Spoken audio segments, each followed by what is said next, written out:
Apa kabar pemirsa TV Parlemen dimanapun Anda berada, berjumpa lagi dalam program TVR 17 bersama saya Vincent Aldi. Tepat pukul 17 waktu Indonesia Barat kami hadirkan kepada Anda sejumlah informasi paling baru dan menarik seputar kinerja dan kegiatan DPR RI yang telah disajikan oleh redaksi TVR Parlemen. Pemirsa TVR Parlemen, inilah TVR 17 selengkapnya.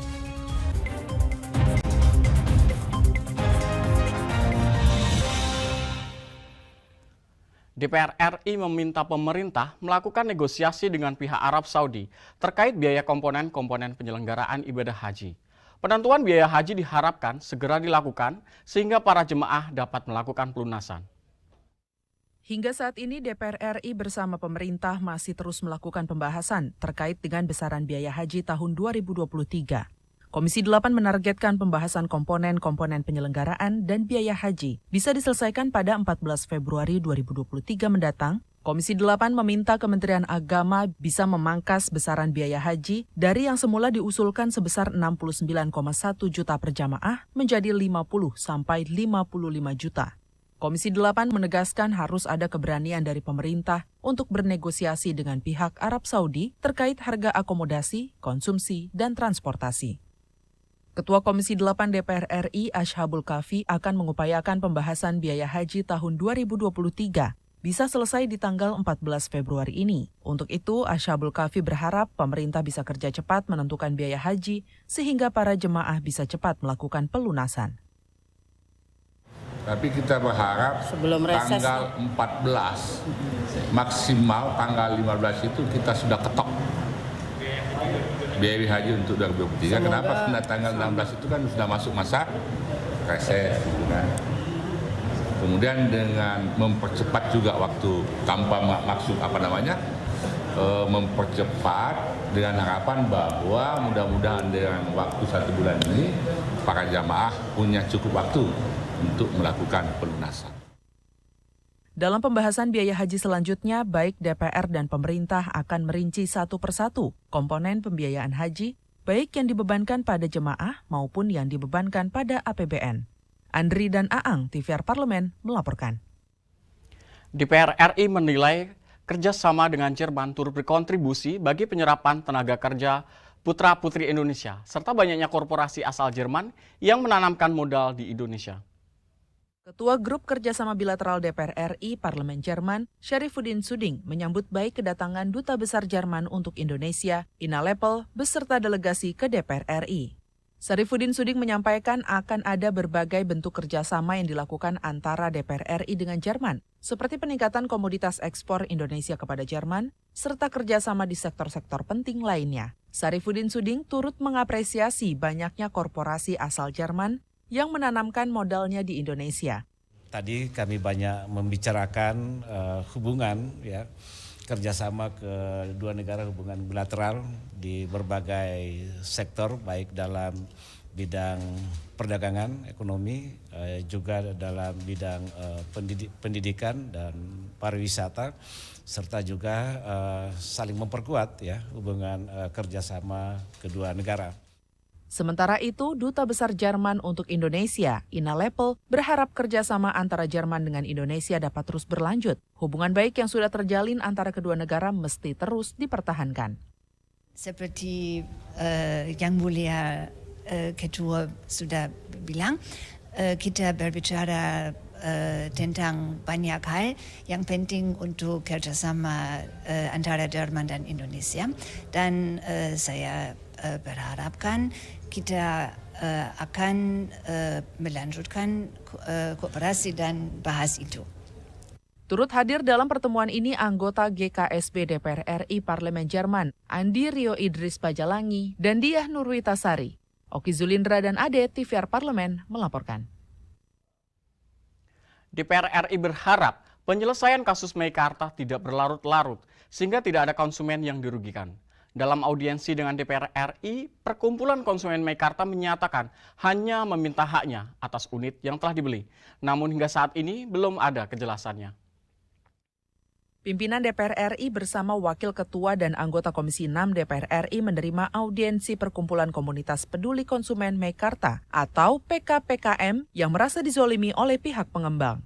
Usai audiensi di Gedung Nusantara 3 Senayan, Jakarta, Wakil Ketua DPR RI Sufmi Dasko Ahmad mengatakan DPR RI mendengarkan aspirasi korban yang terzolimi oleh pengembang. Dasko mengungkapkan hal seperti ini tidak bisa dibiarkan terus dan jangan sampai konsumen kemudian yang dirugikan.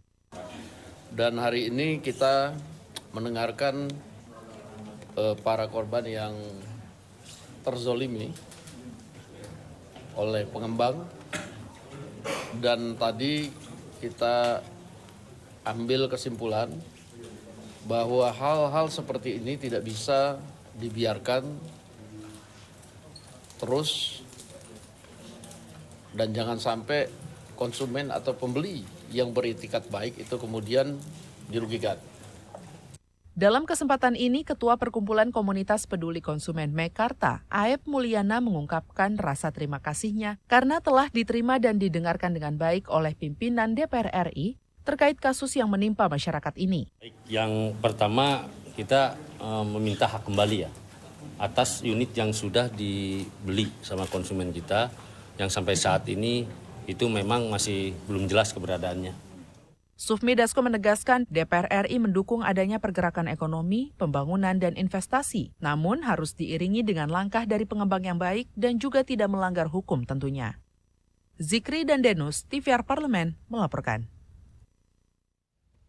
DPR RI menyayangkan belum maksimalnya realisasi penyerapan anggaran BRIN pada tahun 2022. Selain program masyarakat yang minim, keberpihakan alokasi anggaran untuk riset juga dinilai masih sangat minim. Kita akan simak informasi selengkapnya pemirsa setelah jeda berikut ini.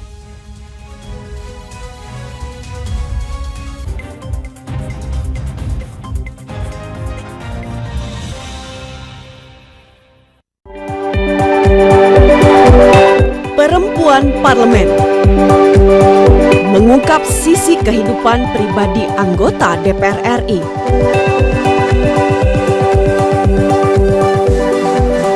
Dan partisipasi perempuan dalam politik dan publik.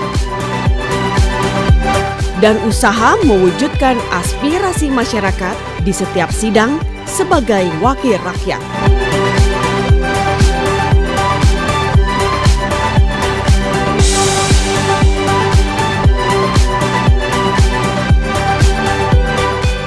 Keseharian dalam keluarga. Jangan lewatkan Perempuan Parlemen. Hanya di TVR Parlemen. Utang-utang dulu saya. Mereka yang tidak cukup paham teredukasi bagaimana menyuarakan aspirasi demi memperoleh jawaban. Sini ditambang untuk seperti itu, warga sini tidak mengizinkan. Sebab apa? Itu menyangkut isi perut kami semua. Hadir menelisik mulai dari hulu ke hilir. Mengapa? Ini kalau kita telusuri kenapa banjir ini hampir setiap terjadi. Hingga menemukan apa yang belum terkuak secara nyata. Kan kabeh niku sedulur, Pak. Nek kula ngrencangi mriki, mesti mriki gelo, nek kula ngrencangi mriki mesti mriki gelo. Nggih kedah adil wae, Pak, tengah-tengah. Menghadirkan peran anggota DPR RI demi mendapatkan solusi. Saksikan Suara Dapil, Senin sampai Jumat pukul 10 waktu Indonesia Barat, hanya di TVR Parlemen. DPR RI memiliki fungsi diplomasi dalam menjalankan politik luar negeri sesuai dengan pasal 116 Undang-Undang MD3. Kontribusi aktif BKSAP DPR RI memainkan peranan penting dalam memenangkan persaingan global melalui IPU, IPA, IPPF, AIPA, dan PUIK. BKSAP memiliki komitmen yang tinggi dalam krisis kemanusiaan dunia. Fungsi diplomasi dijalankan untuk mendukung upaya pemerintah dalam melaksanakan politik luar negeri.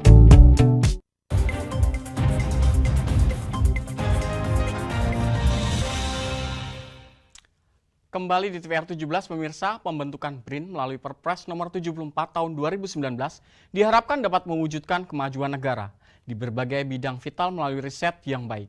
Namun sejak dibentuk, banyak permasalahan yang terjadi di BRIN. BRIN dinilai tidak mampu menjalankan tugas dan fungsinya dengan baik. DPR RI juga berharap BRIN melakukan pembenahan manajemen serta membuat roadmap riset dalam inovasi dalam mengimplementasikan visi misi pembentukan BRIN. Untuk mengetahui informasi selengkapnya pemirsa, mari kita simak laporan mendalam yang telah dihimpun oleh tim redaksi TVR Parlemen dalam segmen editorial Parlemen berikut ini.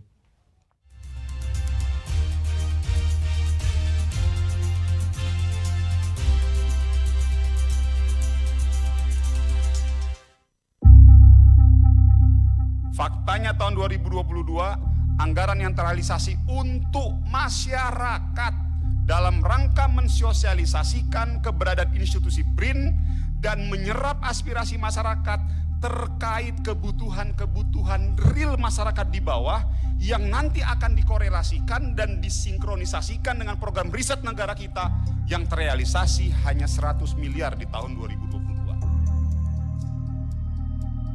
Dalam rapat dengar pendapat dengan Kepala Riset dan Inovasi Nasional atau BRIN pada 30 Januari lalu, sejumlah anggota Komisi 7 DPR RI menyoroti penyerapan anggaran BRIN pada tahun 2022. Salah satunya program masyarakat, sekitar 800 miliar rupiah. Namun yang terrealisasi hanya 100 miliar rupiah. Belum lagi keberpihakan anggaran yang dialokasikan BRIN untuk riset masih sangat minim. Sementara anggaran untuk belanja pegawai lebih dari setengah total anggaran BRIN di tahun 2022, yaitu 4 triliun rupiah dari 6,4 triliun rupiah.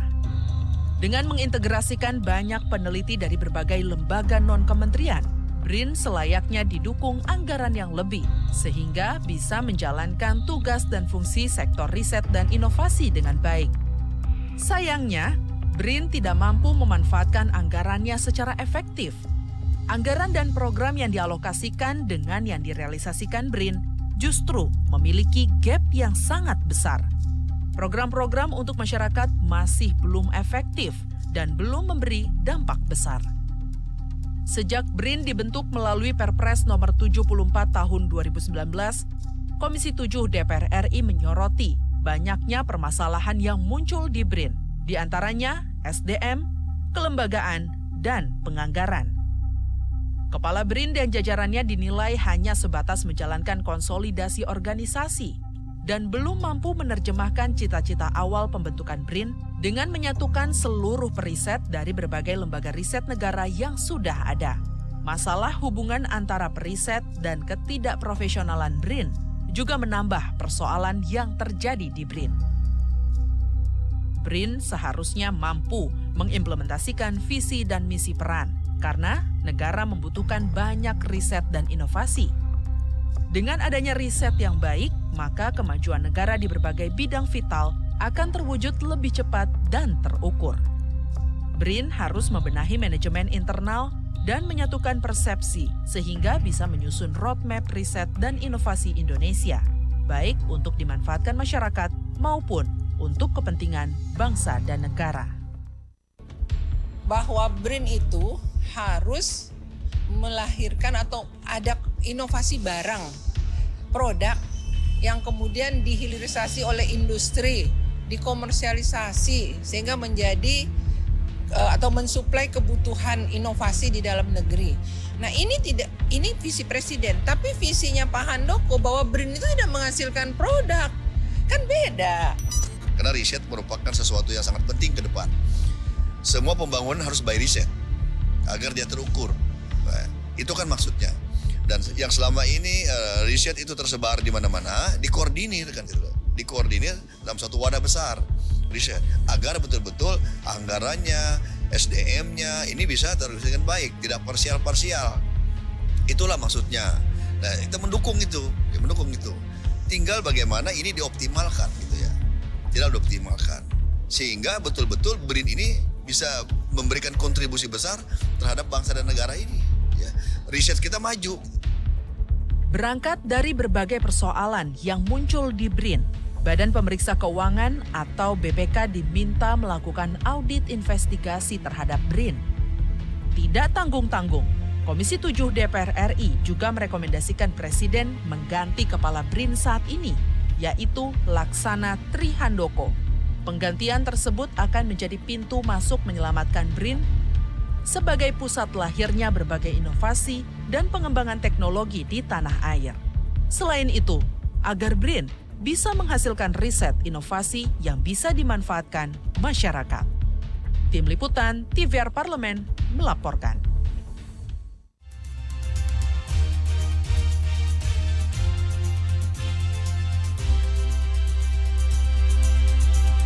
Studi status gizi Indonesia dari Kementerian Kesehatan mencatat kasus stunting di Indonesia ditemukan pada anak rentang usia 3 hingga 4 tahun dengan persentase 6%.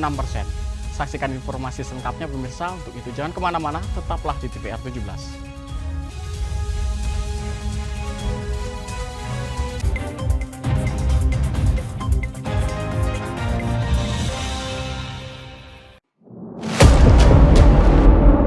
Sini ditambang. Konflik yang terjadi, Warga sini tidak mengizinkan. masalah yang tersisihkan menjadi kesenjangan sosial. Ya namanya rakyat kecil gak bisa apa-apa, mau komplain juga gak didengar. Sebab apa? Itu menyangkut isi perut kami semua.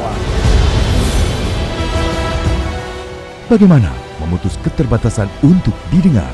Jadi kalau misalnya masyarakat sudah merasa tidak lagi ada yang memperjuangkan aspirasinya, maka masyarakat memang sangat berhak untuk meminta dewan yang mewakili mereka di parlemen. Kami menyusuri batas-batas peristiwa, mengurai berbagai polemik yang terjadi, meluruhkan suara-suara marginal, menjadi nyata dalam setiap aspirasi, melaksanakan tugasnya sebagai wakil rakyat. Saksikan aksi Dewan segera hanya di TVR Parlemen. DPR RI memiliki fungsi diplomasi dalam menjalankan politik luar negeri sesuai dengan pasal 116 Undang-Undang MD3. Kontribusi aktif BKSAP DPR RI memainkan peranan penting dalam memenangkan persaingan global melalui IPU, IPA, IPPF, IPA, dan PUIK. BKSAP memiliki komitmen yang tinggi dalam krisis kemanusiaan dunia. Fungsi diplomasi dijalankan untuk mendukung upaya pemerintah dalam melaksanakan politik luar negeri. Perempuan Parlemen mengungkap sisi kehidupan pribadi anggota DPR RI.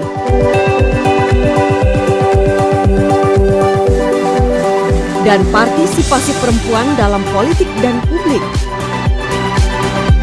Dan usaha mewujudkan aspirasi masyarakat di setiap sidang sebagai wakil rakyat.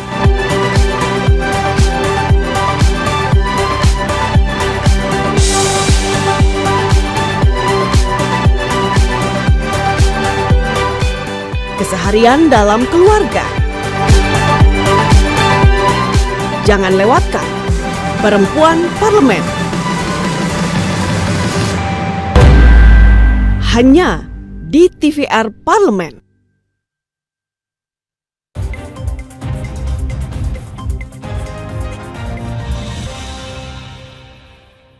Kembali di TVR 17 pemirsa, permasalahan stunting di Indonesia hingga kini masih belum terselesaikan. Itet Trijati Sumaryanto menyoroti data pusat kesehatan yang masih berbeda antara satu lembaga dengan lembaga lainnya. Untuk itu pemirsa, Itet mendorong pemerintah melakukan pembenahan data pusat kesehatan guna mengatasi permasalahan stunting. Untuk lebih lengkapnya, simak wawancara rekan kami Elisa Purba dengan anggota Komisi 9 DPR RI. Ya pemirsa, lagi-lagi kita masih membahas soal stunting dan bagaimana keseriusan dari Komisi 9 untuk menangani masalah stunting di Indonesia ini. Bisa kita lihat Komisi 9 DPR RI masih terus bergulir melaksanakan rapat kerja dengan Kementerian Kesehatan dan juga mitra kerja lainnya membahas soal stunting ini. Dan seperti yang kita ketahui bahwa Indonesia ini sangat memprihatinkan, di mana anggota Komisi 9 menyebut bahwa posisi Indonesia dari 10 negara ASEAN menempati urutan ke-9 untuk masalah stunting. Nah pemirsa, untuk membahas soal kasus stunting ini telah bersama dengan kami salah seorang anggota Komisi 9 DPR RI, Ibu Itet dari fraksi PDIP, Dapil Lampung II. Ibu, terima kasih atas waktunya Ibu.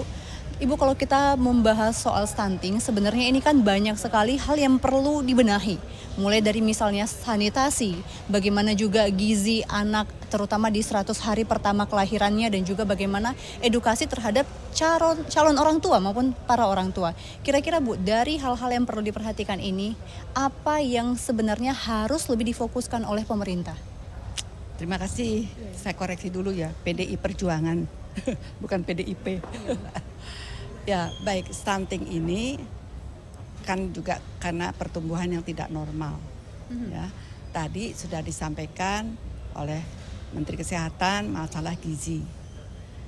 Sebetulnya stunting itu ada kerjasama antara Kemenkes dan BKKBN. Kementerian Kesehatan bagian dari BKKBN.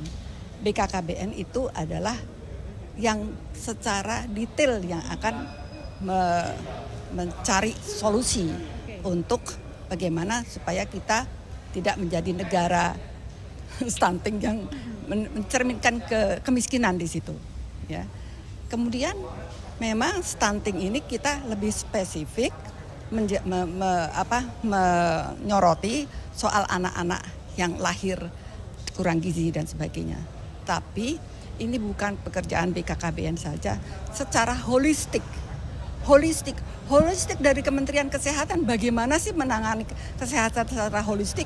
Nah, ini spesifiknya lagi bagian stunting ini BKKBN sudah memberikan juga paparan yang holistik. Hanya saja tadi masalahnya gizi itu oleh Kemenkes dikatakan yang harus mengandung protein hewani. Terus saya bandingkan dengan India.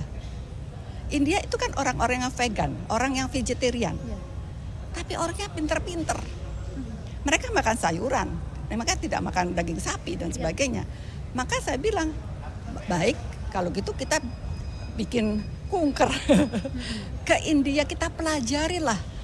Nah, salah satunya di Indonesia yang sudah disampaikan juga waktu itu ada audiensi dari NTT bahwa kelor juga mengandung nabati hewani.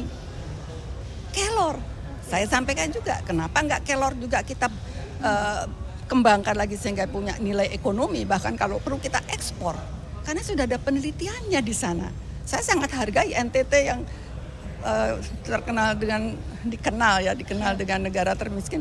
Mudah-mudahan dengan penemuan kelor ini, dan itu bukan hanya untuk mengandung nabati hewani, protein hewani, tapi mengandung hal-hal yang lain untuk pengobatan. Ini yang harus itu yang saya sampaikan tadi. Kemudian juga mengenai yang dikomplain ya, data. Data selalu disorot, itu tidak pernah sama antara satu lembaga dan lembaga lain.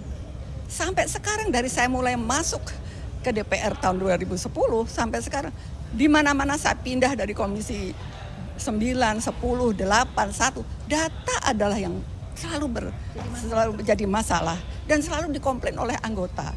Selalu masalah ini tidak pernah sinkron. Terus saya katakan, kalau di luar negeri data itu harus, misalnya data kesehatan harus ada pusat yang bisa sampai by name, by address dan lain-lain. Nah, itu tunjuk aja. Harus siapa yang menunjuk? Presiden. Presiden menunjuk untuk data kesehatan pusatnya ada di Kementerian Kesehatan. Ya. Kemudian saya bandingkan juga dengan data kependudukan. Kemendagri membuat, BPS membuat, dan mungkin ada lembaga lain yang membuat, yang mereka punya kepentingan. Saya katakan, bedakan antara BPS dan data kependudukan. BPS itu hanya membuat badan, namanya juga Badan Pusat Statistik. Jadi dia membuat statistik itu dan menerima masukan-masukan dari lembaga lain. Ya kan? Nah, kalau data itu juga harus punya filosofi. Filosofinya itu cepat, tepat, akurat, dan reliable. Reliable itu artinya harus ditelusuri sampai ke sumbernya. Jangan asal, beda dengan survei, itu memang random sampel ya, survei. Tapi data ini beda gitu loh. Jadi misalnya data kependudukan, Mendagri membuat sensus 10 tahun sekali, ya nggak ada gunanya. mobilitas penduduk sudah bukan main luar biasa, sangat dinamis, ya enggak?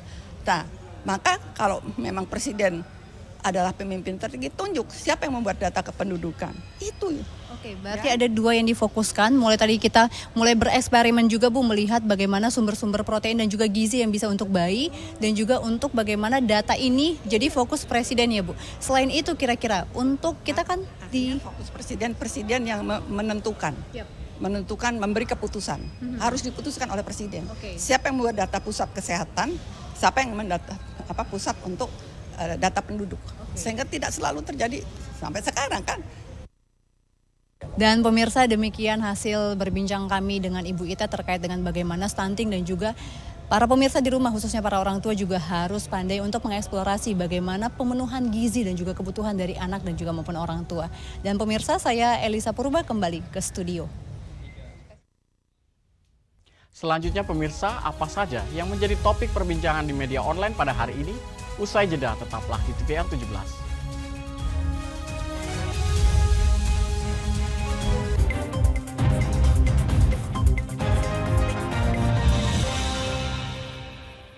Utang-utang dulu saya. Mereka yang tidak cukup paham teredukasi bagaimana menyuarakan aspirasi demi memperoleh jawaban. Sini ditambang untuk seperti itu, warga sini tidak mengizinkan. Sebab apa? Itu menyangkut isi perut kami semua. Hadir menelisik mulai dari hulu ke hilir. Mengapa? Nah, kalau kita telusuri kenapa banjir ini hampir setiap terjadi, hingga menemukan apa yang belum terkuak secara nyata. Kan kabeh niku sedulur, Pak. Nek kula ngrencangi mriki, nggih sing mriki gelo, nek kula ngrencangi mriki sing mriki gelo. Nggih kedah adil wae, Pak, tengah-tengah.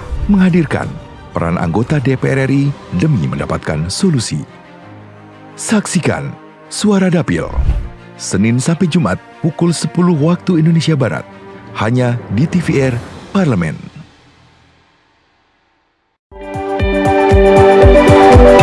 Perempuan Parlemen mengungkap sisi kehidupan pribadi anggota DPR RI.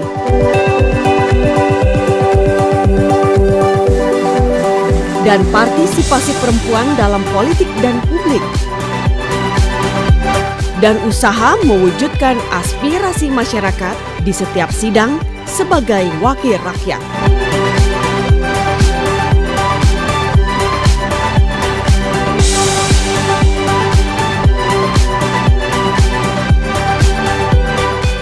Keseharian dalam keluarga.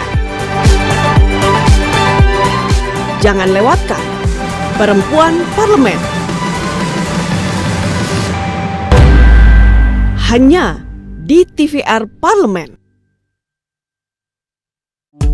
DPR RI memiliki fungsi diplomasi dalam menjalankan politik luar negeri sesuai dengan pasal 116 Undang-Undang MD3. Kontribusi aktif BKSAP DPR RI memainkan peranan penting dalam memenangkan persaingan global melalui IPU, IPA, IPPF, AIPA, dan PUIK.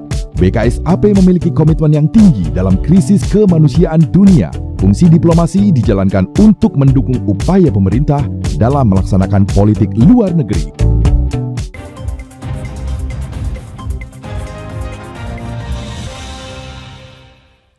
Kembali di TVR 17 pemirsa, kali ini kita akan masuk segmen media nasional. Mari kita simak isu apa saja yang menjadi sorotan media, serta tanggapan dari sejumlah anggota Dewan. Bersama rekan kami, Diva Rizka.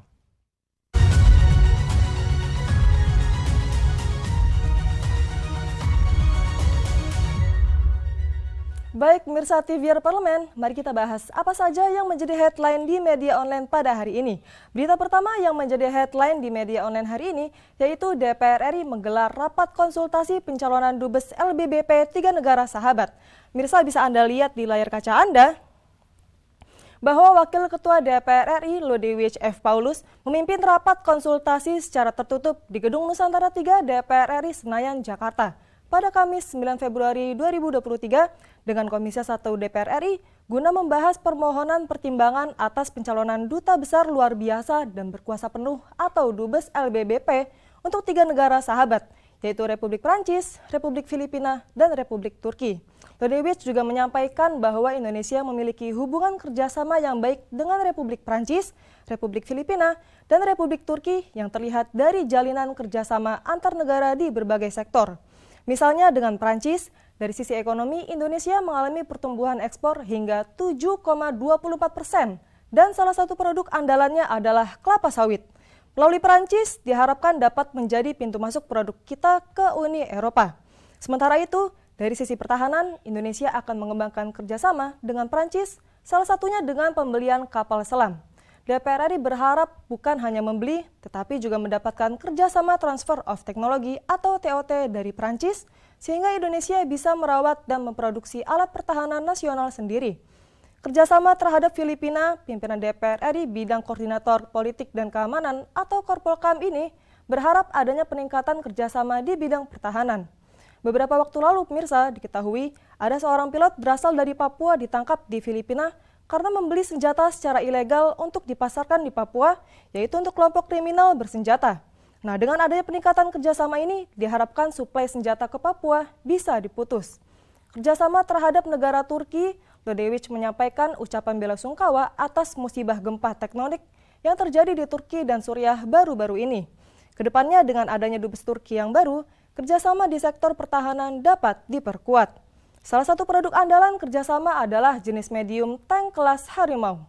Terkait hal itu, pemerintah Indonesia melalui Menteri Pertahanan Prabowo Subianto telah mengunjungi Menteri Pertahanan Turki Hulusi Akar di Bakanlikar, Ankara, Turki dalam rangka menindaklanjuti rencana aksi kerjasama pertahanan. Dalam pertemuan itu, keduanya menandatangani rencana aksi dari kerjasama pertahanan kedua negara.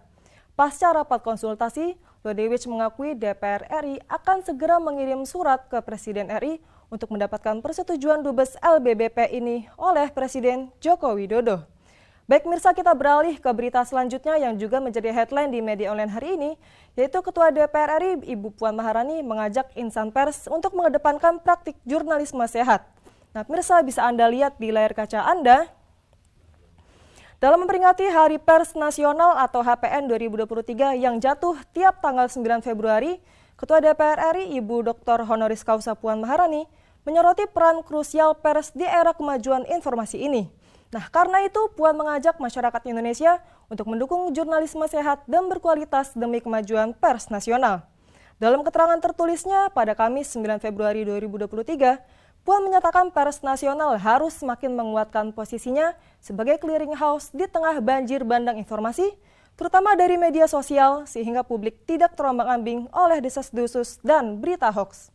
Puan juga menyayangkan kini semakin banyak berita-berita hoaks yang menyebar di Indonesia, sehingga Puan mengajak insan pers untuk tetap mengedepankan praktik jurnalisme yang sehat.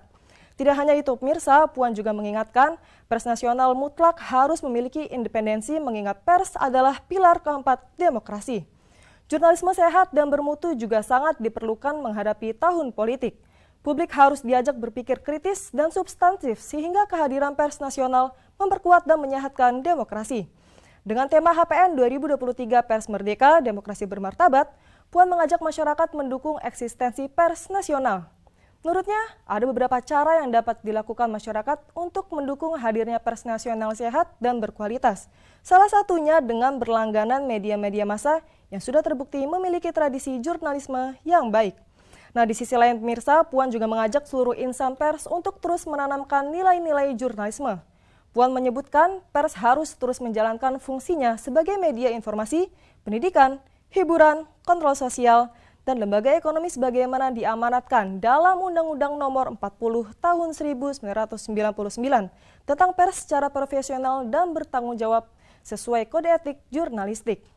Baik mirsa, demikian headline di media online pada hari ini yang membahas terkait dengan DPR RI menggelar rapat konsultasi pencalonan dubes LBBP 3 negara sahabat dan juga berita mengenai Ketua DPR RI Puan Maharani mengajak insan pers mengedepankan praktik jurnalisme sehat.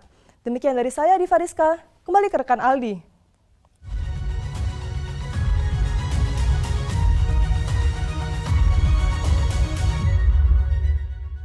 Terima kasih rekan Diva yang telah menyampaikan sejumlah sorotan dari media online nasional pada hari ini. Pemirsa TV Parlemen segmen media online tadi sekaligus menutup program TVR 17 edisi sore hari ini. Saya Vincent Aldi beserta seluruh kru TVR Parlemen yang bertugas mengucapkan terima kasih dan undur diri dari hadapan Anda. TVR Parlemen, referensi Indonesia.